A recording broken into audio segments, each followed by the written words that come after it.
Good morning everyone. तो कैसे हैं आप सब। अब सुबह के बज चुके हैं 8 और मैंने चाय तो बना दी थी। मैं लगभग 7 बजे उठी थी और अब कन्नू के पापा जाएंगे ड्यूटी। उनके ड्यूटी जाने का टाइम 9 बजे का है, तो इसलिए मैं बनाती हूँ फटाफट से खाना और खाना बना के करूँगी सारी घर की सफाई। तो मिलते हैं गाइस आपसे खाना बनाने के बाद। कन्नू के पापा रेडी हो गए हैं भाई ड्यूटी जाने के लिए, और ये देखो इनकी शक्ल कैसे बड़ी हुई है। और ये कह रहे हैं कि मेरी मत ले व्लॉग में। इनके बिना व्लॉग कैसे चलेगा मेरा। देखो इनको शर्म आती है, पता है क्यों?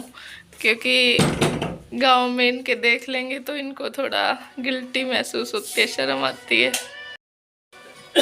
और इन्होंने बाल इसलिए कटवा दिए थे, आपने देखा होगा पीछे मेरे ससुर एक्सपायर हो गए थे इसलिए। कन्नू के पापा के जाने के बाद मैंने कर दी थी सारी घर की सफाई, ये देखो। और ये मत सोचना ये जो पलंग है इसको खड़ा रखते हैं क्योंकि रूम में इतनी जगह होती है, यहाँ पे थोड़ा बच्चे खेल लेते हैं इसलिए मैं यहाँ से उठा देती हूँ। और एक मैंने बाहर रख रखा है ये। और कन्नू नन्नू नहाए थे, अब ये कपड़े हैं मेरे पास, यहाँ पे मशीन नहीं है तो ये मैं मम्मी के घर पे लेके जाऊँगी धोने के लिए। और यहाँ पे मैंने किचन की भी पूरी सफाई कर दी है, देखो। लगभग टाइम हो गया है 12 बजे का और अब फटाफट से मैं नहा लेती हूँ और नहा के फिर मिलती हूँ आपसे। मुझे आपके साथ कुछ बातें शेयर करनी है आज भी। तो फ्रेंड्स ये कुछ क्लिप थी कल रात की, कन्नू और नन्नू खेल रहे थे। अगर ये क्लिप नहीं डालूंगी ना तो नन्नू कह देगी मम्मी मेरी नहीं डाली, तो वो गुस्सा हो जाएगी, इसलिए उसकी डर की वजह से मुझे ये क्लिप डालनी पड़ रही है। तो ये दोनों रात को खेल रहे थे, तो आप इंजॉय करो। ऐसे करिए कि ये छोड़ के एक पर जंप मारनी है और वो ऐसे कर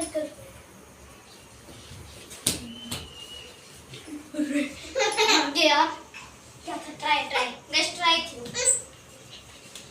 इसमें तो कोई जैसे नहीं। 1 2 गो।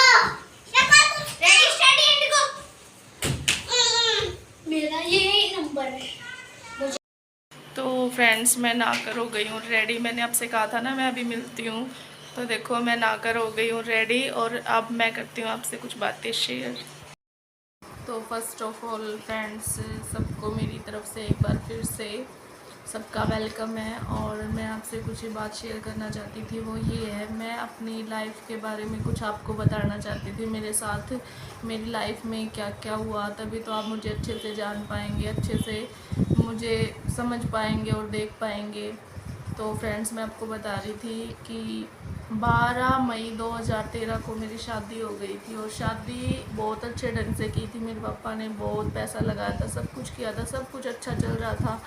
और 2014 में मेरा बड़ा बेटा हुआ सितंबर में, और उसके होने के तुरंत उसी महीने पता नहीं मुझे क्या हुआ, मुझे किस चीज़ का पेन होने लगा छाती में, कुछ पता नहीं चला उस टाइम किस चीज़ का है। तो गांव में सब लोग कहने लगे ऐसे ही, मतलब जो जापे में होते हैं उस टाइम आपने सुना होगा जब बच्चा होता है तो मतलब जो जापा होता है उस टाइम की बात है। उस टाइम फिर ये कहने लगे कहीं कुछ ओपरी हो गई होगी, कुछ दूसरी दुष्ट आत्मा ने पकड़ लिया होगा। तो ऐसा मेरे साथ हुआ। तो लगभग जो मेरा बड़ा बेटा है कन्नू, उसके लगभग 10 दिन के बाद मुझे ऐसी शिकायतें होने लगी, चेस्ट में पेन होने लगा बहुत ज़्यादा, बहुत ही ज़्यादा।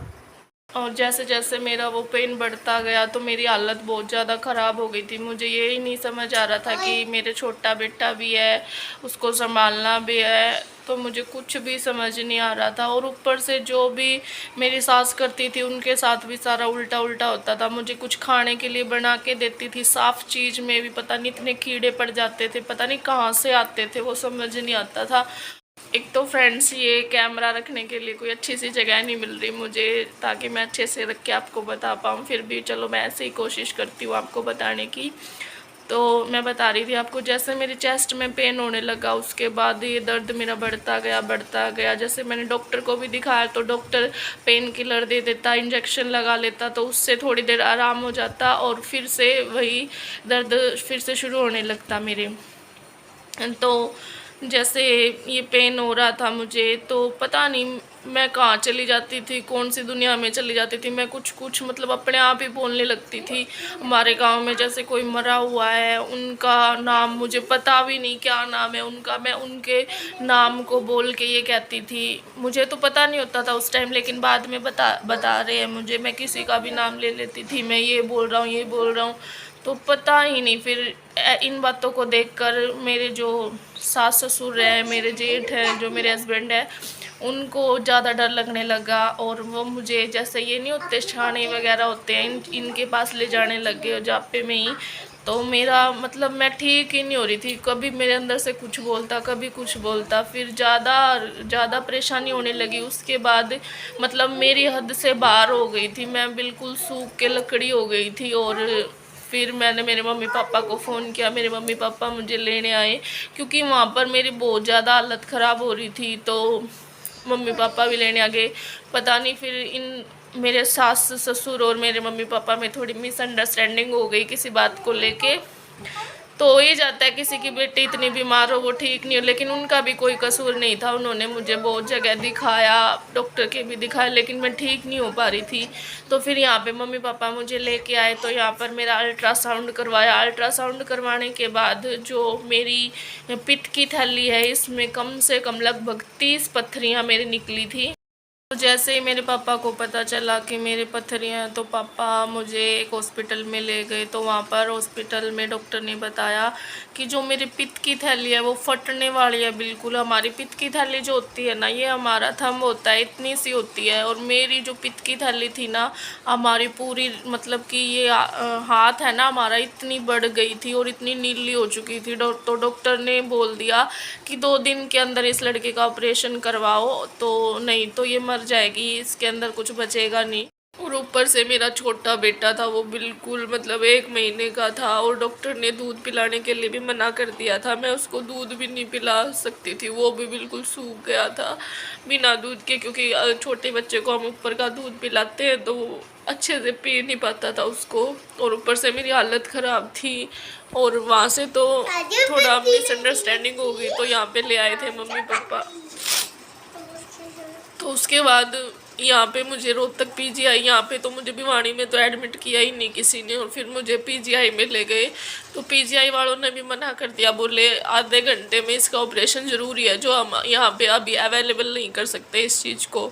तो फिर यहाँ से मुझे मेरे पापा जी नजफगढ़ ले गए। मेरे पापा जी भी एक नॉर्मल मैकेनिक थे, उनके पास भी इतने पैसे नहीं थे, तो नजफगढ़ ले गए मेरे चाचा जी के पास। तो वहाँ पे मेरे चाचा चाची रहते हैं, वो कस्टम में है, वो अच्छा काम करते हैं। तो वहाँ पर जाके उन्होंने मेरा तुरंत ऑपरेशन करवाया। और तो फ्रेंड्स, मेरा हाथ ना बहुत ज़ोर से दुखने लगा, और कुछ उन बातों को याद करके थोड़ा मन भी ऐसा भर गया मेरा। तो मैं ये बता रही थी कि जब ऑपरेशन तो हो गया मेरा, लेकिन ऑपरेशन होने के बाद मैं पूरी तरीके से ठीक नहीं हो पाई थी। क्योंकि इसलिए नहीं हो पाई क्योंकि जो दवाइयाँ थी वो काफ़ी हैवी थी, और क्योंकि मेरे तो जब उस टाइम बेटा हुआ ही था, तो मेरा जो शरीर मतलब बॉडी थी वो अभी उनको मतलब कि सहन नहीं कर पा रही थी, बहुत ज़्यादा हैवी दवाइयाँ थी, तो वो मेरे ना सिर में चढ़ गई थी सीधी। वो चीज़ें तो मुझे अब मतलब बाद में महसूस कर किया, रियलाइज़ किया, तब पता चला। लेकिन जब उस टाइम वो दवाइयाँ मेरे सिर में चढ़ गई थी ना, तो मुझे ऐसा महसूस होता था जैसे कि मतलब मैं मरने वाली हूँ बस, अभी मुझे कोई लेके जाने वाला है। मुझे खड़ा दिखाई देता था कोई आदमी, और मैं कहती थी अब ये उसमें आ गया है। जैसे मेरे चाचा के बच्चे थे वहाँ पे छोटे छोटे, मैं कहती थी अब ये उसमें आ गया, ये अब मेरे से बातें कर रहा है, ये मेरे को लेके जाएगा। तो जिस बच्चे में मुझे वो दिखाई देता ना, मुझे उसकी आंखें लाल दिखाई देती, बिल्कुल लाल। कभी मेरी चाची में, कभी मेरी वहाँ पे मेरी बुआ जी भी मेरा पता लेने आई थी, तो बुआ जी में और भी बच्चे होते थे वहाँ पे काफ़ी ज़्यादा, तो सब में मुझे दिखाई देता था। तो सब मुझे पागल पागल कहने लग गए थे कि ये पागल हो गई है। 2 मिनट नन्नू। तो फ्रेंड्स, मेरे को सभी पागल कहने लगे थे, और जैसे मुझे पागल कहते तो मुझे बहुत गंदा फील होता था, क्योंकि मुझे सुनती तो सबकी थी, समझ तो सबकी आती थी, लेकिन पता नहीं मेरा माइंड अपने आप कहाँ घूमता रहता है। तो मैं खुद ये सोचने लगती कि कहीं अर्चू तू पागल हो गई है, अब तेरा कोई वजूद नहीं है, इससे अच्छा तू मर जा, तू फांसी खा ले, तू कहीं निकल जा। मैं 1-2 बार घर से भी भाग गई थी, निकल गई थी, क्योंकि मुझे ये होता था कि कुछ नहीं हो पाएगा तेरा, अब कुछ नहीं। तू मैं मतलब कि बाथरूम में भी अकेली नहीं जाती थी, मुझे इतना डर लगता था। कुछ भी खाने बैठती, उन चीज़ों में मुझे कीड़े मकोड़े दिखाई देते थे। मेरे साथ पता नहीं क्या हुआ था उस टाइम। और फिर उसके बाद जैसे मेरी हालत बहुत ज़्यादा ख़राब हो गई थी, तो मुझे हिसार ले गए थे। हिसार में मैं बता भी नहीं सकती, मुझे पागलों वाले अस्पताल में लेके गए थे, और वहाँ पे मुझे शॉक भी लगाए थे, करंट के जैसे पागलों को लगाते हैं ना, ऐसे शॉक लगाए थे मुझे। तो मैं ये सोचती थी कि मेरे साथ इतना बुरा क्यों हो रहा है, इतना बुरा, आखिर मैंने क्या किया जो मेरे साथ इतना बुरा हो रहा है। मैं काफ़ी साल 2-3 लगातार मैं बीमार रही, 2-3 साल तक बीमार रही, और अब भी कुछ ना कुछ चलता ही रहता है मेरे साथ। वैसे तो मैं पूरे प्रॉपर तरीके से उन चीज़ों से तो आज़ाद हूँ, लेकिन